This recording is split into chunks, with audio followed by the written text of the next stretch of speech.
I went to a cap and cocktail party. I don't know if you guys have heard of it, but it was really, really cool. In a cap and cocktail party, it's basically you taking like a baseball cap and they got decorations. You go up to the table and you pick the little ornaments and pins and glitter or whatever, and you dress and fix up your hat, which I thought was pretty cool. And I don't know what made me go. It was Sunday pass. And I was like, let me go and, see how it is or whatever, because it seemed like it's empowering and women empowerment, type of thing, because it was a girls' night out, ladies' night out. And I don't know anybody where I live at. I'm born and raised in Miami, Florida, but where I live is closer to, it's way it's like an hour away from where I grew up at, right? And so I was like, well, let me see how the people are and let me just try something new. And I went, y'all, and I enjoyed myself. And one of the things that I loved was that everybody was encouraging one another. Women, it wasn't like they looked at you, you know what I mean? And they were like complimenting. They were like, oh my gosh, you look so cute. I love your hair. You know how it is, just small talk or whatever. And then we start, talking about past issues. You know how women are. We can just share. Like, I know when I used to work in a salon, like, oh my gosh, sometimes y'all be sharing too much, but we can share. And I met some really great women that actually I'm going out on a brunch with this Sunday. And I was just like, man, it just felt so special, right? But one of the things that I loved, oh, by the way, y'all, I'm sitting in the back seat of my truck. Y'all know Car Chronicles. But one of the things that I loved was the fact that they noticed my intent. Because I am really focused on self-love and treating myself good, because for years I grew up, of course, like many of you, that are always focused on your children, your husbands, your mama, your daddy, who, if you may have children, somebody that's sickly that you got to take care of. We all focus on the things and we forget about ourselves. And then we crash, we burn out. We now, before you look up, you're in your 40s, 50s, and you're living with resentment. And I just didn't want to have that. I've been through things like that, but I was always, able to take care of myself when I saw like, oh gosh, or my mind and my body or situations will force me to take care of myself and put myself first. And I know a lot of you can identify with that. But one of the things that I enjoyed and loved about it was the fact that when I came there, it was these two ladies, and those there who I'm going to brunch with. And they were just so complimenting and just like, oh my God, there's something about you, blah, blah, blah. Just saying these different things like, oh my gosh, you look very classy. How old are you? You tell them the age. And we just had this cool conversations. But I love that the compliments, not that I needed it, but I love that the compliments were complimenting the intent that I had, that I wanted to give myself self-love. So when I go out in the streets, remember, I keep telling you guys, people only treat you how you treat yourself. So I wanted that recognition, even though I was like, I don't need it, but I did need it. I wanted that recognition to be able to tell me, you know what, I'm on the right track. I'm doing things the way I need to be. And it was great because I had attracted women that were comfortable and safe within themselves to be able to compliment another woman. And y'all know that is really, really hard for us to do, right? And so I thought about that, and I had this conversation with my friend today, and I was saying, it took me years to accept myself. And, this channel is raw and real.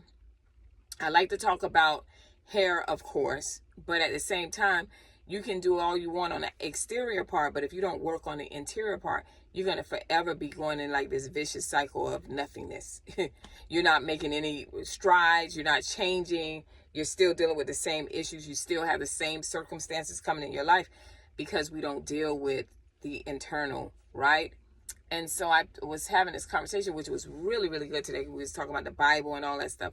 And I said, it took me years to be vulnerable with myself. I mean, not vulnerable, but to accept myself, and vulnerable. And I was being vulnerable at that moment, sharing that with somebody, you know what I mean? And sharing that with this person, because I've never shared that in my life. And I'm being even more vulnerable because I'm telling you guys. And they were like, you weren't? I said, no. They said, I can't tell because you always come in the room. And I said, yeah, but that's a facade. So many women, we have learned over the years to put on a facade, whether we're in a broken relationship, whether we are dealing with illnesses and we're still up front. You know, you go to church, hey, how you doing, girl? Blessed and highly favored. We've always learned how to become an to fake the funk, as I would say, right? We've learned to do that over the years because that's what we are taught. We saw our mothers do it, we saw our grandmas do it, and guess what? We doing the same thing. I had to take that down, right? So they were like, well, what was it? And I was like, you know, and I don't know if you guys can identify with me, please let me know. I'm not the only one. But I remember, you know, your adolescence and things like that. You're trying to figure out who you are, right? And so that was a really hard hurdle because I kept trying to mimic others. And I was like, God, I'm just different, you know? And it took me a long time to really accept that I'm different, you know? Not saying I'm better, but I'm just different. And everybody is different because we all had our own DNA. And I said, oh, when I grew up, of course, I always tell y'all the story. I was so skinny, y'all. I graduated high school, 74 pounds. So in Miami, vanity is very big here. So you got to have the pow, pow, boom, boom, you know, the big butt and the thick thighs and the boobs. Now, of course, it's everywhere, right? If you got a great body or whatever, and not saying I didn't have a great body, I just wasn't like that. I wasn't voluptuous. I was very, very skinny, right? And so I said, because of that, I remember being in high school and being picked on for being so skinny, graduating 74 pounds. I remember we had a senior breakfast, right? And it was at Luke's. Luke the rapper, he had a club here called Luke's, Club Luke's. And I had on, I had this green dress my mom had brought me, and we used to go. She loved this place off of 103rd Street in Miami. It's Hialeah, but it's like they have nice dresses called Zayas. And she brought me this dress, and I thought I was so pretty. She's like, you look nice. It's like a pretty emerald green. And I went, and my friends were like, oh, you look good, but you still skinny, you know. So I kind of dealt with that. And then I would look at my other friends who weren't skinny like me, and I was like, gosh, I wish I looked like that. Gosh, I wish I had bigger but boy, I wish I had bigger thigh. Like, you be thinking like that. And then you think like, okay, that's over. Now I'm out of high school. I'm in college. Now I'm in college. I fill out a little bit more. I get up to 103 pounds. So I'm in college. And now I'm getting some eyes on me because now I'm kind of feeling myself. I'm wearing a size 0. I can't believe I was proud that I'm wearing a size 0. But guess what? It was guys that was attracted to me. Because some guys like petite women. Some guys like thick women. They like all kind of voluptuous women, thick women, big women, whatever. Y'all know how it is, right? And I was getting attention. But even though I was getting the attention from men, I still had not accepted myself. I still was like, yeah, he's saying I'm sexy, but if I look like that, if I had her lips, if I had her butt, you know what I mean?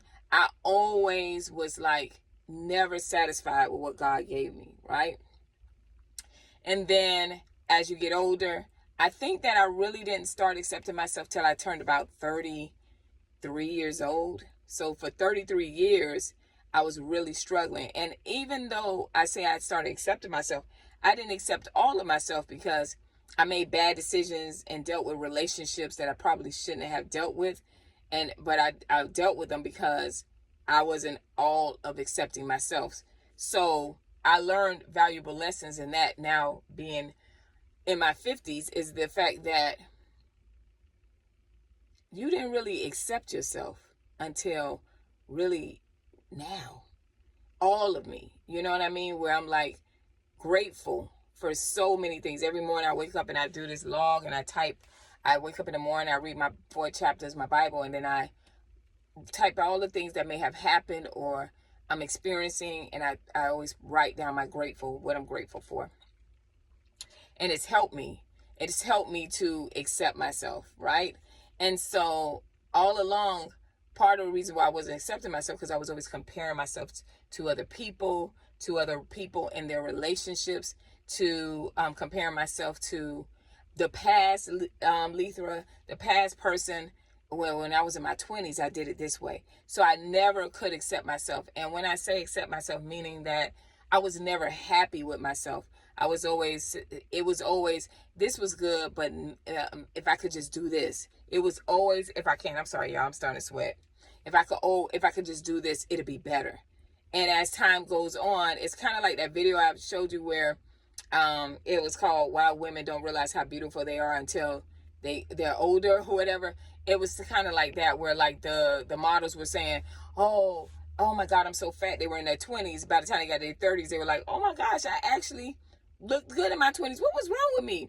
It's the same thing.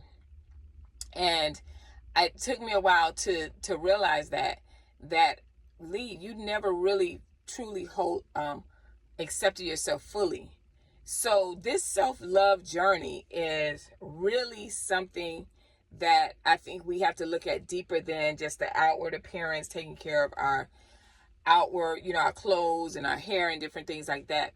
It doesn't matter how great you look or how you walk out there in those streets and how beautiful people may say you are. If you have not accepted yourself from within, baby, you defeating the purpose.